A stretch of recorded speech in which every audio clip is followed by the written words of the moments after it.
First சக்தி TV பிரதான செய்திகளின் தலைப்புச் செய்திகள். வணக்கம். வணக்கம். இது நியூஸ் ஃபர்ஸ்டின் பிரதான செய்தி. முதலில் தலைப்புச் செய்திகள்.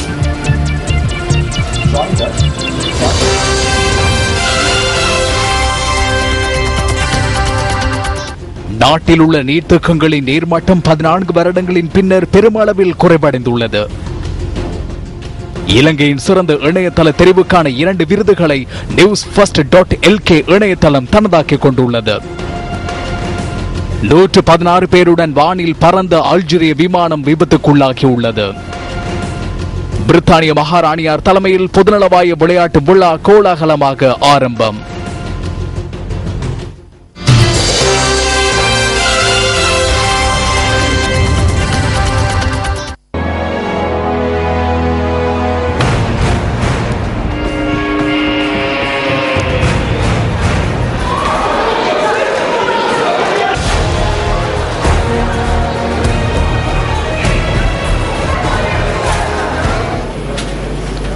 ஆம் சந்திரிகா, காலம் மாறுகின்ற பொழுது வளமையாக கூறுவார்கள் காலநிலை மாறும். ஆனால் தற்பொழுது அந்த நிலைமையை நாங்கள் காண்பதில்லை.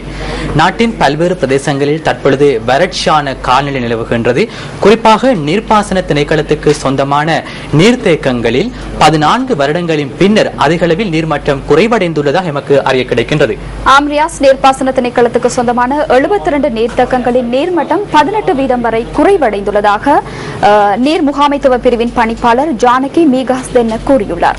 அதே போன்று நாங்கள் பார்க்கின்றோம், உஷ்ணமான காலநிலையை நாங்கள் பொறுத்த மட்டில் இந்த செய்தி அறையில் நமக்கு தெரிவதில்லை. மிகவும் குளிரூட்டப்பட்ட செய்தியறை நாங்கள் இருக்கின்றோம். ஆனால் வெளியில் எவ்வாறு இருக்கின்றது என்பதை அறிந்து கொள்வதற்காக எமது அலுவலக செய்தியாளர் ஜெஃப்ரி ஜெவதர்ஷன் மொட்டை மாடியில் இருக்கின்றார். வணக்கம் ஜெஃப்ரி. வணக்கம் ஜெஃப்ரி. வணக்கம். வணக்கம் ரியாஸ். அனைவருக்கும் அன்பான வணக்கங்களை தெரிவித்துக் கொள்கின்றோம். கொழும்பில் இருக்கின்றதான நியூஸ் ஃபர்ஸ்ட் கலையகத்தின் மேல் மொட்டை மாடியிலிருந்து உங்களை தற்போது நேரடியாக சந்திக்கிறோம். குறிப்பாக நீங்கள் கலையகத்தின் உள்ள இருப்பதால் அங்கு குளிரூட்டப்பட்ட காரணத்தினால் உங்களுக்கு அந்த உஷ்ணநிலை தென்படாது. ஆனால் நான் வெளியில் இருப்பதால் அதிகளவான உஷ்ணநிலை காணப்பட்டாலும் அதிகளவான காற்று வீசிக் கொண்டிருக்கிறது மாலை நேரம் இப்போது. அதனால் அந்த உஷ்ணநிலை தற்போது தணிந்திருப்பதை காணக்கூடியதாக இருக்கிறது. குறிப்பாக நீர்ப்பாசன திணைக்களத்திற்கு சொந்தமான நீர்த்தேக்கங்களின் நீர்மட்டம் குறிப்பாக 14 வருடங்களின் பின்னர் அதிக அளவில் குறைவடைந்திருக்கிறது.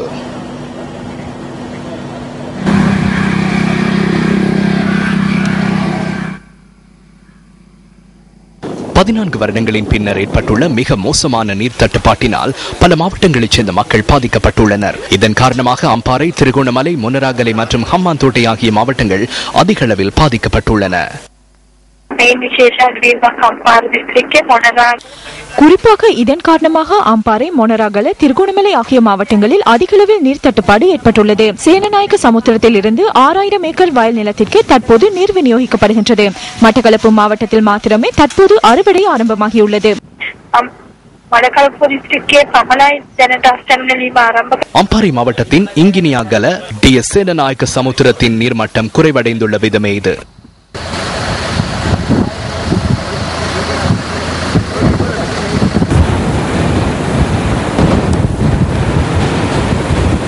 செப்டம்பர்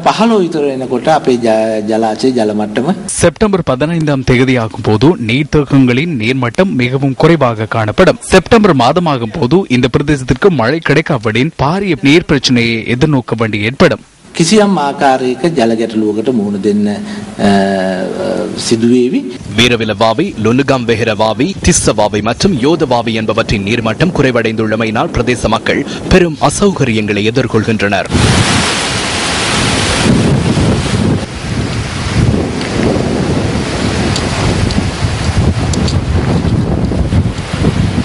புலனறுவையில் நிலவும் வறட்சி காரணமாக பராக்கிரம சமுத்திரம், கிரிதலே, மின்னேரியா மற்றும் கவுடுல்ல ஆகிய நீர்த்தேக்கங்களின் நீர்மட்டம் குறைவடைந்துள்ளது. 1,10,000 ஏக்கர் கன அடி நீர் கொள்ளளவை கொண்ட பராக்கிரம சமுத்திரம் கடந்த டிசம்பர் மாதம் நிரம்பி வழிந்த போதிலும் தற்போது அதன் நீர் கொள்ளளவு 48,800 ஏக்கர் கன அடியாக குறைவடைந்துள்ளது. இங்கு நிலவும் வறட்சி காரணமாக 40,585 குடும்பங்களைச் சேர்ந்த 1,27,916 பேர் பாதிக்கப்பட்டுள்ளனர். எனவே குடிநீர் பிரச்சனையை தீர்ப்பதற்காக நீர்த்தாங்கிகள் தேவைப்படுவதாக மாவட்ட செயலாளர் நிமால் அபேசிங்க கூறினார். மூன்றாகல மாவட்டத்தில் குடிநீர் மற்றும் விவசாயத்திற்காக பயன்படுத்தும் முதுகாந்தி என நீர்த்தேக்கத்தின் நீர்மட்டமும் குறைவடைந்துள்ளது. இலங்கையின் முதல் தர செய்தி வழங்குனர் நியூஸ் ஃபர்ஸ்ட் தொடர்ந்தும் மக்களுக்காக செய்திகளை வழங்கி வருகிறது. ஆம்ரியாஸ், அதற்கான ஒரு சான்றாகவே எமக்கு 2 விருதுகள் கிடைக்கப்பெற்றுள்ளன. அந்த விருதுகள் தொடர்பிலான தகவல்களை வழங்குகிறார் ஜெஃப்ரி ஜெபதர்ஷன். ஜெஃப்ரி. ஆம்ரியாஸ், உங்களுக்கு மாத்திரமல்ல அனைவருக்கும் மிகவும் சந்தோஷமான ஒரு செய்தி. குறிப்பாக நியூஸ் ஃபர்ஸ்ட் குழாத்தினர் அனைவரும் சந்தோஷப்படக்கூடிய ஒரு செய்தி நாங்கள் இப்பொழுது உங்களுக்கு தருகிறோம். குறிப்பாக bestweb.lk என்ற ஊடகம் அதாவது நடத்திய 2014ஆம் ஆண்டிற்கான விருது வழங்கலின் போது நியூஸ் ஃபர்ஸ்ட்.lk 2 விருதுகளை பெற்றுக் கொண்டிருக்கின்ற செய்தி உங்கள் அனைவருக்கும் நாங்கள் மிகவும் சந்தோஷமாக ஞாபகப்படுத்தலாம். குறிப்பாக சிறந்த ஊடக இணையதளத்திற்கான வெள்ளி விருதினை நியூஸ் ஃபர்ஸ்ட்.lk பெற்றுக் கொண்டிருக்கிறது. அதே போன்று bestweb.lk நடத்திய 2014ஆம் ஆண்டுக்கான சிறந்த தமிழ் பிரிவில் சிறந்த தமிழ் இணையதளமாக நியூஸ் ஃபர்ஸ்ட்.lk தெரிவு செய்யப்பட்டிருக்கின்ற செய்தியையும் உங்களுக்கு நாங்கள் சந்தோஷமாக ஞாபகப்படுத்திக் கொள்கின்றோம். bestweb.lk பல்வேறு பிரிவுகளின் கீழ் சிறந்த இணையதளங்களுக்கான விருதுகளை வழங்குகிறது. பொது வாக்களிப்பின் மூலமே இந்த விருதிற்கான தெரிவுகள் இடம்பெறுகின்றன. සම්මාන බලනකොට කීපයක් බලනවා. එකක් තමයි ඒ වෙබ් අඩවියේ ටෙක්නිකල් පැත්තේ තාක්ෂණික පැත්තෙන් කොච්චර හොඳද කියලා. விருதுகளை வழங்கும் போது பல விடயங்கள் ஆராயப்படுகின்றன. அதில் குறிப்பாக அந்த இணையதளத்தின் தொழில்நுட்ப பிரிவு கவனத்தில் கொள்ளப்படுகிறது. அடுத்ததாக அது உள்ளடக்கம் ஆராயப்படுகிறது. அதே போன்று அந்த இணையதளத்தின் வடிவமைப்பு கவனிக்கப்படுகிறது. எனவே இலங்கையில் உள்ள தொழில்நுட்ப துறையில் உயர்வான மற்றும் மக்கள் பயன்பெறும் உள்ளடக்கம் என்பவற்றை கருத்தில் கொண்டே bestweb.lk விருது வழங்கப்படுகிறது. நம்ம முறை இதனை 9 பிரிவுகளில் நடத்தினோம். பல ஊடக நிறுவனங்கள் இதில் பங்கேற்றன. இலங்கையில் உள்ள அனைத்து ஊடக நிறுவனங்களும் இதில் கலந்து கொண்டன. எனவே இங்கு கடுமையான போட்டி நிலவியது. எனவே இங்கு விருதொன்றை பெறுவது என்பது சிரமமான விடயமாகும். இணைய இணையதளங்களுடன் போட்டியிட்டு இந்த விருதுகளை பெற்றுக் கொள்கின்றனர். උඩට ඇවිල්ලා සම්මානයක් ලබා ගන්න එක හරි ලොකු දෙයක්. මොකද අනිත් ඔක්කොම මාධ්‍යයතන වෙබ් අඩවිත් එක්ක තරඟයට ඇවිල්ලා තමයි මේ තැනට ඇවිල්ලා තියෙන්නේ. இல்ல இல்ல இல்ல இல்ல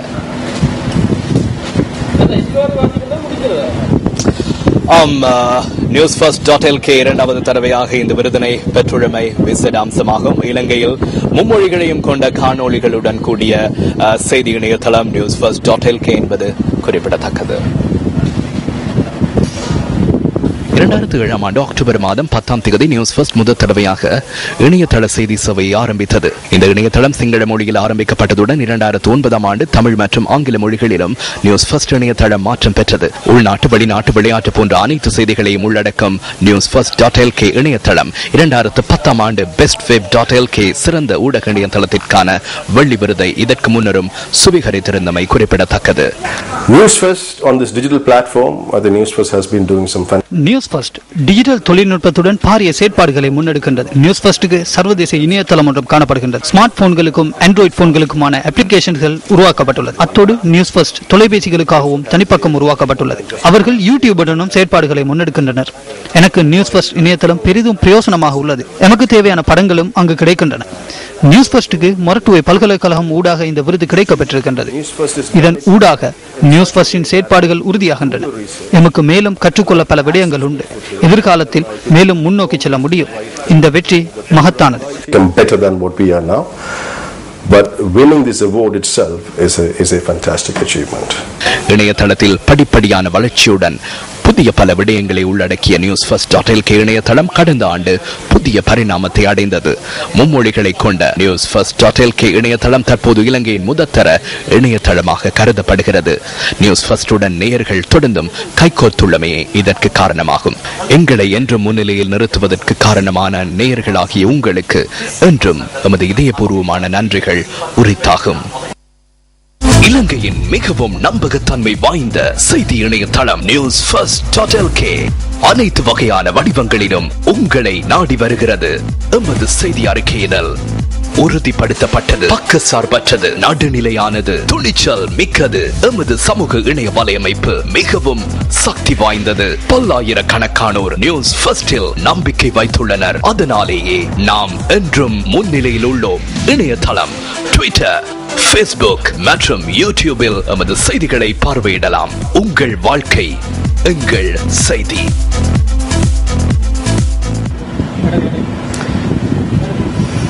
www.newsfirst.lk என்ற நமது இணையதளம் உங்களால் பார்க்கக்கூடியதாக இருக்கும். எனக்கு பின்னால் இருக்கின்றது. மும்மொழிகளிலும் நீங்கள் செய்திகளை காணொளிகள் ஊடாக அறிந்து கொள்ளக்கூடிய சந்தர்ப்பம் கிடைத்திருக்கிறது. இதனாலேயே newsfirst.lk சிறந்த இணையதளத்திற்கான ஊடக விருதினை பெற்றிருக்கிறது. அதுபோன்று மீண்டும் எங்களோடு இணைந்திருக்கும் நேயர்களுக்கு எங்களுடைய இதயபூர்வமான நன்றிகளை தெரிவித்துக் கொள்கின்றோம். நியூஸ் ஃபர்ஸ்ட், உங்கள் வாழ்க்கை எங்கள் செய்தி. நன்றி ஜெஃப்ரி. நியூஸ் ஃபர்ஸ்ட் எப்பொழுதும் பொது பொலிவுடன் செய்திகளை வழங்கும் ஒரு நிறுவனம். அந்த வகையில் இன்று நாம் எமது பிரதான செய்தி அறையிலிருந்து இந்த செய்தியை நாங்கள் ஒளிபரப்பு செய்கின்றோம். அதே போன்று ஜெஃப்ரி ஜெபதர்ஷன் இந்த மாடியின் மொட்டை மாடியிலிருந்து செய்திகளை வழங்கியிருந்தார். குறிப்பாக நியூஸ் ஃபர்ஸ்ட் என்றும் முதல் தரமாக மிகவும் பொது பொலிவுடன் செய்திகளை வழங்குகின்றமை சுட்டிக்காட்டப்பட வேண்டிய விடயமாகும். மேலும் பல உள்நாட்டு செய்திகளுக்கு நாங்கள் செல்வோம். குருநகர் பகுதியில் ஜெரோமி கொன்சலிட்டா என்ற யுவதி நீரில் மூழ்கிய உயிரிழந்துள்ளதாக யாழ் நீதிமன்றம் இன்று அறிவித்துள்ளது. அந்த யுவதி மரணமான சம்பவம் தொடர்பிலான வழக்கு யாழ் நீதவான் பெருமான் சிவகுமார் முன்னிலையில் இன்று விசாரணைக்கு எடுத்துக் கொள்ளப்பட்டது. சட்ட வைத்திய அதிகாரியின் அறிக்கை மற்றும் தடயங்களின் அடிப்படையில் ஜெரோமி கான்சலிட்டா நீரில் மூழ்கி உயிரிழந்துள்ளார் என நீதவான் தீர்ப்பளித்துள்ளார். ஆயினும் இந்த யுவதி துஷ்பிரயோகத்திற்கு உட்படுத்தப்பட்டிருந்தாரா அல்லது மரணத்திற்கு ஏதேனும் தூண்டுதல்கள் காரணமாக உள்ளனவா என்பதனை ஆராய்ந்து நீதிமன்றத்திற்கு அறிக்கை சமர்ப்பிக்குமாறு போலீசாருக்கு இன்று உத்தரவிடப்பட்டது. இந்த வழக்கு தொடர்பான விசாரணை எதிர்வரும் 9ஆம் தேதிக்கு ஒத்திவைக்கப்பட்டுள்ளது. குருநகர் பகுதியைச் சேர்ந்த யுவதியான ஜெரோமி கான்சலிட்டா கடந்த ஏப்ரல் மாதம் 13ஆம் தேதி காணாமல் போயிருந்த நிலையில் மறுநாள் கிணற்றிலிருந்து சடலமாக மீட்கப்பட்டிருந்தார். அவரின் மரணத்திற்கு 2 பாதிரியார்கள் மீது யுவதியின் பெற்றோரினால் குற்றச்சாட்டு முன்வைக்கப்பட்டதை அடுத்து போலீசார் நீதிமன்றத்தில் வழக்கு தொடர்ந்திருந்தனர். இதற்கு முன்னர் இடம்பெற்ற வழக்கு விசாரணைகளின் போது யுவதி பயன்படுத்திய கையடக்க தொலைபேசி, சிம் அட்டைகள் மற்றும் அழைப்புகள் தொடர்பான தரவுகள் நீதிமன்றத்தில் சமர்ப்பிக்கப்பட்டிருந்தமை குறிப்பிடத்தக்கது. இது நியூஸ் ஃபர்ஸ்டின் பிரதான செய்தி. விளம்பரங்களின் பின்னர் மீண்டும் சந்திப்போம். நியூஸ் ஃபர்ஸ்டின் பிரதான செய்தி தொடர்கின்றது. மற்றும் ஒரு தேர்தலுக்கு நாடு தயாராகின்றது. ஊவா மாகாண சபை தேர்தலுக்கான அனைத்து ஏற்பாடுகளிலும் பல்வேறு கட்சிகள் ஈடுபட்டிருக்கின்றன. அதன் அடிப்படையில் ஊவா மாகாண சபை தேர்தல் மேடைகளில் நாட்டின் அபிவிருத்தி தொடர்பில் தெரிவிக்கப்பட்ட சில கருத்துக்கள் அடுத்து.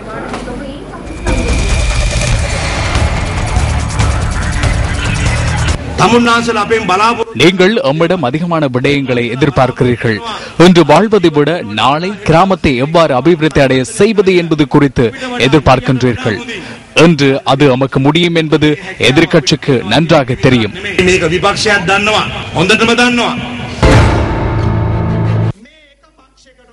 ஒரு கட்சியாலும் உங்களின் வாழ்க்கையில் அபிவிருத்தியை கொண்டு வர முடியாமல் போயுள்ளது. உங்களின் குறைபாடுகள் காரணமாகவா ஊவா வறுமையான மாவட்டமாக மாறியது? இன்னும் இங்கு கூரைகளில் தகர துண்டுகள் காணப்படுகின்றன. இந்த அரசாங்கம் என்ன செய்து கொண்டிருக்கிறது? இந்த அரசாங்கம் உங்களுக்கும் அமுக்கும் ஒன்றும் செய்யவில்லை. நாம் ஆடை அணிந்தது போன்று எமது பிள்ளைகள் ஆடை அணிவதில்லை. எமது கிராமத்தில் எமது சகோதரிகள் இப்போது சிகை அலங்கார நிலையங்களுக்கு செல்கின்றனர்.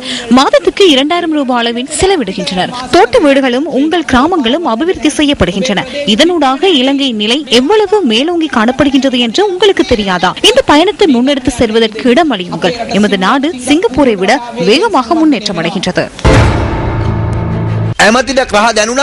அமைச்சருக்கு சுவை தெரிந்த பின்னர் அதை அடுத்த தலைமுறைக்கு எடுத்து செல்ல அவர் முற்படுகிறார். அமைச்சர் மகனையும் தம்பியையும் மருமகனையும் முழு குடும்பத்தையும் இணைத்துக் கொள்ள முற்படுகிறார். மாகாண சபைதான் தரகு பணம் பெறுவதற்கும் திருடுவதற்குமான பயிற்சி களமாகும். இவற்றை யார் செலுத்துவது?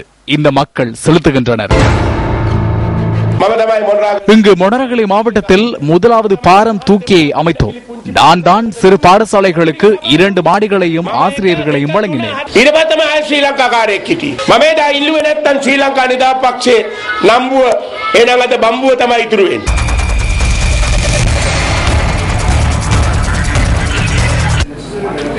வடமாகாண உள்ளூராட்சி மன்றங்களின் உறுப்பினர்களுக்கும் வடமாகாண முதலமைச்சர் சி.வி. விக்னேஸ்வரனுக்கும் இடையில் இன்று சந்திப்பு ஒன்று இடம்பெற்றது.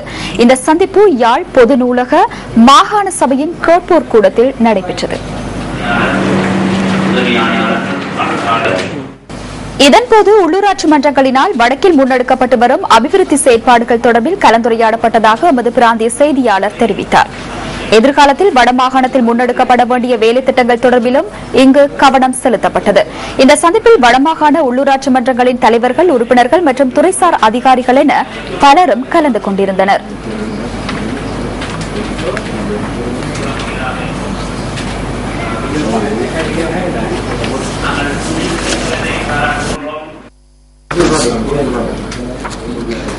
கிளிநொச்சி மாவட்ட விவசாய அபிவிருத்தி குழு கூட்டம் இன்று கிளிநொச்சி மாவட்ட செயலக கேட்போர் கூட மண்டபத்தில் நடைபெற்றது. நீண்ட காலமாக வயல் நிலங்களை மேட்டு நிலங்களாக பயன்படுத்தி வந்த மக்களுக்காக வீட்டுத் திட்டங்களை வழங்குவதற்கான அனுமதி இன்று இடம்பெற்ற விவசாய அபிவிருத்தி குழு கூட்டத்தில் ஏகமனதாக வழங்கப்பட்டமை குறிப்பிடத்தக்கது. கிளிநொச்சி மாவட்ட அரசாங்க அதிபர் ரூபாபதி கேதீஸ்வரன் தலைமையில் இன்று காலை இடம்பெற்ற இந்த கூட்டத்தில் விவசாயிகள் எதிர்கொள்ளும் பிரச்சினைகள் மற்றும் விவசாய அபிவிருத்தி செயற்பாடுகள் உள்ளிட்ட பல விடயங்கள் ஆராயப்பட்டன. இந்த கலந்துரையாடலில் மேலதிக அரசாங்க அதிபர், பிரதேச செயலாளர்கள், விவசாய திணைக்கள அதிகாரிகள், நீர்ப்பாசன திணைக்கள அதிகாரிகள், மாவட்ட விவசாய அமைப்புகளின் பிரதிநிதிகள் உள்ளிட்ட பலர் கலந்து கொண்டனர். இரணிமடு குளத்து நீரை பயன்படுத்தி மேற்கொள்ளப்பட்ட சிறுதானிய பயிற்சியில் ஏற்பட்ட சாதக மற்றும் பாதக நிலைமைகள் பற்றியும் இங்கு ஆராயப்பட்டதாக எமது செய்தியாளர் தெரிவித்தார். அத்துடன் சேதமடைந்த குளங்களின் அபிவிருத்தி மற்றும் ஏற்ற நீர்ப்பாசன திட்டங்களை நடைமுறைப்படுத்துவதில் உள்ள முன்னேற்பாடுகள் குறித்தும் கலந்துரையாடப்பட்டுள்ளது. வவுனியா கோமரசன் குளம் பகுதியில் அமைந்துள்ள கல்வாரி திருத்தலத்தின் சிலைகள் உடைக்கப்பட்டுள்ளன. இந்த தாக்குதல் அடையாளம் தெரியாதவர்களால் மேற்கொள்ளப்பட்டுள்ளது. இந்த தாக்குதல் சம்பவம் நேற்றிரவு இடம்பெற்றுள்ளதாக ஆலய நிர்வாகத்தினர் தெரிவிக்கின்றனர். இதனால் ஆலயத்தின் 15 தொகுதி சிலைகளில் 8 சிலைகள் இவ்வாறு சேதமாக்கப்பட்டுள்ளதாக அவர்கள் தெரிவிக்கின்றனர். பேணி பாதுகாத்து வருகிறோம். நள்ளிரவு யாரோ இதில் இருந்த நிலைகளை உடைச்சிருக்கு. யாருன்னு தெரியல. இதில் மொத்தமாக 15 நிலைகள் இருக்குது. இதில் ஒரு 8 சிலைகள் உடைக்கப்பட்டிருக்கு. அதில் 1-2 பாரதூரமா தள்ளி விழுத்தி உடைக்கப்பட்டதுகளும் இருக்குது. இவற்றில் பிரதான சிலையின் கை சேதப்படுத்தப்பட்டுள்ளதாகவும் ஆலய நிர்வாகத்தினர் மேலும் கூறினர். சம்பவம் தொடர்பில் திருத்தல நிர்வாகத்தினால் வவுனியா போலீஸ் நிலையத்தில் முறைப்பாடு செய்யப்பட்டுள்ளது.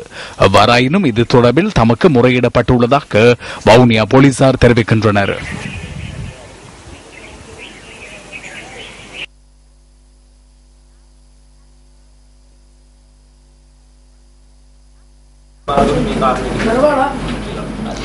இலங்கை வரலாற்றில் கரும் புள்ளியாக பதிவான 83ஆம் ஆண்டு கருப்பு ஜூலைக்கு நேற்றோடு 31 ஆண்டுகள் நிறைவடைந்தன. மீண்டும் ஒரு முறை இவ்வாறான கருப்பு ஜூலை ஏற்படக்கூடாது என்ற துணிப்பொருளில் நாட்டின் பல்வேறு பகுதிகளில் நேற்று பல்வேறு நிகழ்வுகள் இடம்பெற்றன. இதன்போது தெரிவிக்கப்பட்ட சில கருத்துக்கள் அடுத்து.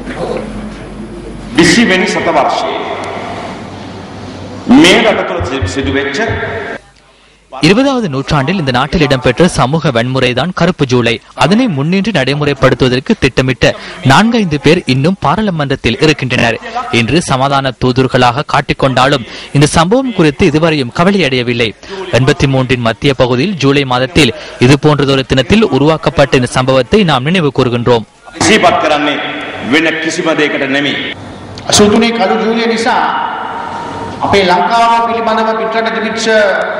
83ஆம் ஆண்டில் இடம்பெற்ற கலவரத்துடன் வெளிநாடுகளில் இலங்கைக்கு காணப்பட்ட நட்பெயர் இல்லாது போயுள்ளது.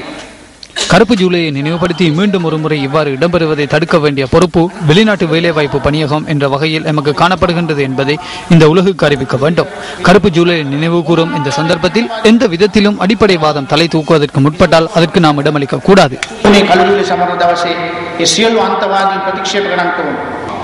இந்த 83ஆம் ஆண்டு இனக்கலவரம் என்பது உண்மையில் தமிழர்களின் போராட்டம் பயங்கரவாதம் என்று கூறப்பட்டது.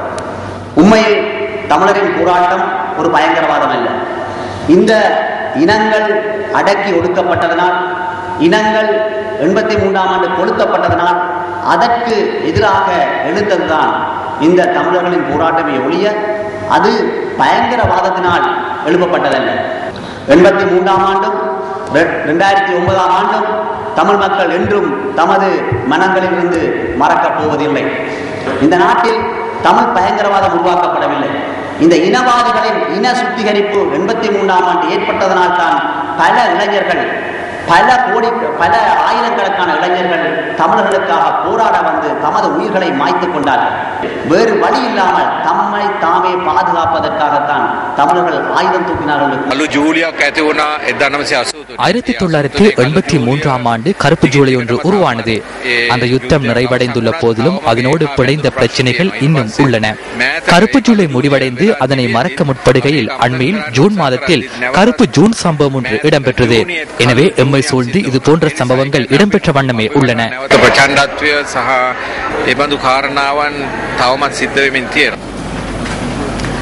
83ஆம் ஆண்டு ஜூலை கலவரத்தை நினைவு கூறும் வகையிலான சில கருத்துக்களை நாம் எமது செய்தியில் ஒளிபரப்பியிருந்தோம்.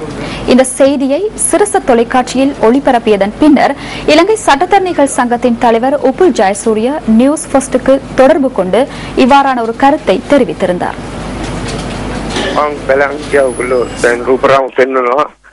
83 கருப்பு ஜூலையில் என்ன நடந்தது என்று உங்கள் செய்திகளில் ஒளிபரப்பினீர்கள். இதனை நாங்கள் அனைவரும் பார்த்தோம். 30 ஆண்டுகளுக்கு முன்னர் இது நடைபெற்றது. கவலைக்குரிய விடயம் மாத்திரமின்றி இலங்கைக்கு அபகீர்த்தி ஏற்படுத்திய சம்பவமும் ஆகும். 30 ஆண்டுகளுக்கு முன்னர் இந்த சம்பவம் இடம்பெறுகையில் உலக நாடுகள் பலவும் பல்வேறு வகையில் பின்னடைவுகளிலேயே இருந்தன.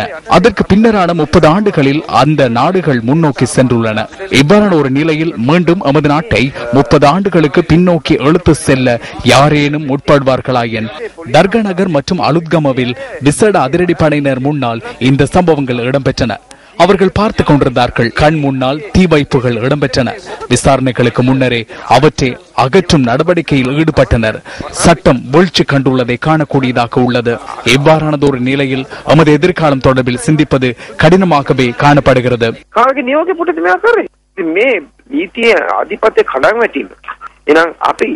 නැවතර පස්සට ශ්‍රී ලංකාවේ අපි දකින විශ්වය මේක නම් අපිට හිතා ගන්න අමාරු අපේ අනාගතේ මොකද්ද වෙයි කියලා. நோயற்ற எதிர்கால சமூகம் ஒன்றை உருவாக்க முடியாவிடின் அது முழு இனத்துக்கும் செய்யும் ஒரு பாரிய அநீதி என ஜனாதிபதி மஹிந்த ராஜபக்ச தெரிவிக்கின்றார். திறப்பனே மகாநாம வித்தியாலயத்தில் நடைபெற்ற நிகழ்வு ஒன்றில் கலந்து கொண்டு உரையாற்றும் போதே ஜனாதிபதி இதனை கூறினார். போஷணையும் சுக வாழ்வும் திட்டத்தின் ஆரம்ப நிகழ்வு இன்று ஜனாதிபதி தலைமையில் இடம்பெற்றது. சிறந்த குணாதிசயங்களை கொண்ட அறிவுபூர்வமான சமூகத்தை கட்டி எழுப்புவது இந்த திட்டத்தின் நோக்கமாகும்.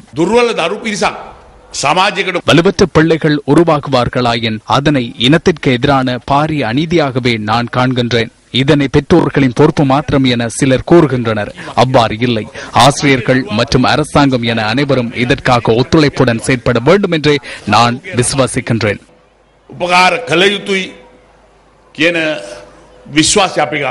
அனுராதபுரம் திரிப்பனை மகாநாம மகாவித்தியாலயத்தில் அமைக்கப்பட்டுள்ள மஹிந்தோதய தொழில்நுட்ப கூடத்தை இன்று ஜனாதிபதி திறந்து வைத்தார்.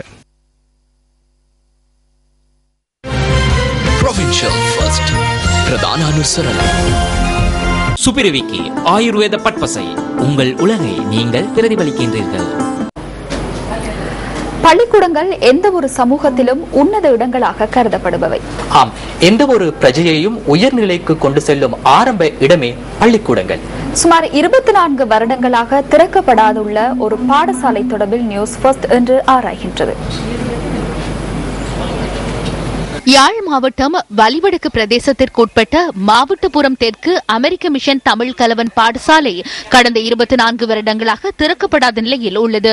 1989ஆம் ஆண்டு மாவட்டபுரம் பகுதியில் இருந்து மக்கள் இடம்பெயர்ந்ததை அடுத்து மேற்படி பாடசாலையின் கல்வி நடவடிக்கைகளும் முடங்கின. இந்த பகுதியில் மக்கள் மீள்குடியமர்த்துவதற்கு அனுமதிக்கப்பட்ட பின்னர் பொருளாதார அபிவிருத்தி அமைச்சின் வடக்கின் துரித மீட்சி திட்டத்தின் கீழ் சுமார் 43 லட்சம் ரூபாய் செலவில் இந்த பாடசாலை கட்டிடங்கள் அமைக்கும் பணிகள் 2011ஆம் ஆண்டு ஆரம்பிக்கப்பட்டு அந்த வருடமே முடிவடைந்தன.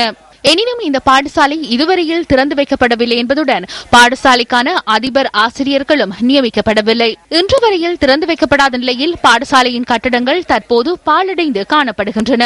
மேலும் பாடசாலை கட்டடத்தில் உள்ள சொத்துக்கள் சேதமடைந்துள்ளதுடன் கடந்த வாரம் அங்கு பொருத்தப்பட்டிருந்த நீரிறைக்கும் இயந்திரமும் திருட்டு போயுள்ளது. இந்த பகுதியினைச் சேர்ந்த மாணவர்கள் தூர இடங்களில் உள்ள பாடசாலைகளுக்கு சென்று தமது கல்வி நடவடிக்கைகளை தொடர்வதாக எமது பிராந்திய செய்தியாளர் கூறுகிறார். இந்த விடயம் தொடர்பில் கடந்த மே மாதம் 26ஆம் தேதி மாவட்ட செயலகத்தில் இடம்பெற்ற மாவட்ட ஒருங்கிணைப்பு குழு கூட்டத்திலும் சுட்டிக்காட்டப்பட்டதாக வலிவடக்கு பிரதேச சபை தலைவர் எஸ் சுகிர்தன் தெரிவிக்கின்றார். மாணவர்கள் குடியேறியும் நீண்ட தூரத்துக்கு செல்ல வேண்டிய நிலைப்பாடு ஒரு துப்பாக்கிய மாநிலமாக காணப்படும். 3 வருடங்களுக்கு மேலாக இந்த கட்டிட வேலை முடிந்தும் 43 லட்சம் ரூபாய் பெறுமதியான பாடசாலை கட்டிடங்கள் இது எந்த பராமரிப்புமின்றி இன்றைய யாருமே அதை கவனிப்பார் என்ற நிலைமையில் அந்த பாடசாலை இன்று காணப்படுகின்றன. உங்கள் வாழ்க்கை எங்கள் செய்தி. சோசலிச இளைஞர் அமைப்பு இன்று துண்டு பிரசுரங்கள் விநியோகிக்கும் நடவடிக்கையில் ஈடுபட்டது. இனங்களுக்கிடையில் ஒற்றுமை மற்றும் நல்லிணக்கத்தை கட்டியெழுப்பும் நோக்கில் இந்த துண்டு பிரசுரங்கள் விநியோகிக்கப்பட்டன. இதனை முன்னிட்டு நல்லிணக்கத்தை ஏற்படுத்துவது தொடர்பில் மக்களை தெளிவுபடுத்தும் நடவடிக்கையும் முன்னெடுக்கப்பட்டது.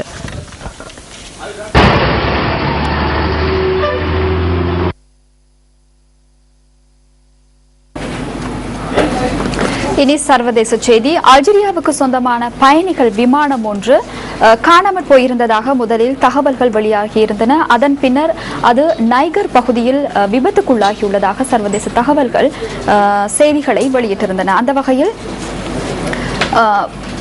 பல இணையதளங்கள் மற்றும் சர்வதேச தொலைக்காட்சிகளின் அடிப்படையில் இந்த விமானத்தில் 110 பேர் பயணித்துள்ளதாக தகவல்கள் வெளியாகியுள்ளன.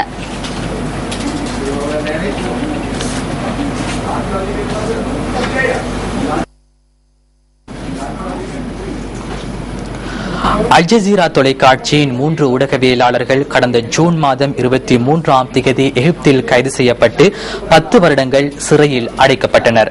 முகமது ஃபஹமி, பீட்டர் கிரசட் மற்றும் பஹர் முகமது ஆகிய 3 ஊடகவியலாளர்களும் குற்றமற்றவர்கள் என அல் ஜசீரா ஊடக நிறுவனம் தெரிவித்துள்ளது. எகிப்திய நீதிமன்றத்தால் குறித்த 3 ஊடகவியலாளர்களுக்கும் பயங்கரவாதத்திற்கு ஒத்துழைப்பு வழங்கியமை, போலியான செய்திகளை அறிக்கையிட்டமை தொடர்பிலான குற்றங்களின் அடிப்படையில் சிறை தண்டனை விதிக்கப்பட்டது. எவ்வாறாயினும் இது கருத்து சுதந்திரத்திற்கு எதிரான நடவடிக்கை என ராஜதந்திரிகள் மற்றும் உரிமைகளுக்கான அமைப்பு தெரிவிக்கிறது. கடந்த வருடம் டிசம்பர் மாதம் கெய்ரோ நகரில் முகமது முர்சி பதவி கவிழ்க்கப்பட்ட போது அங்கு இவர்களை செய்தி சேகரிக்க சென்றிருந்தமை குறிப்பிடத்தக்கது.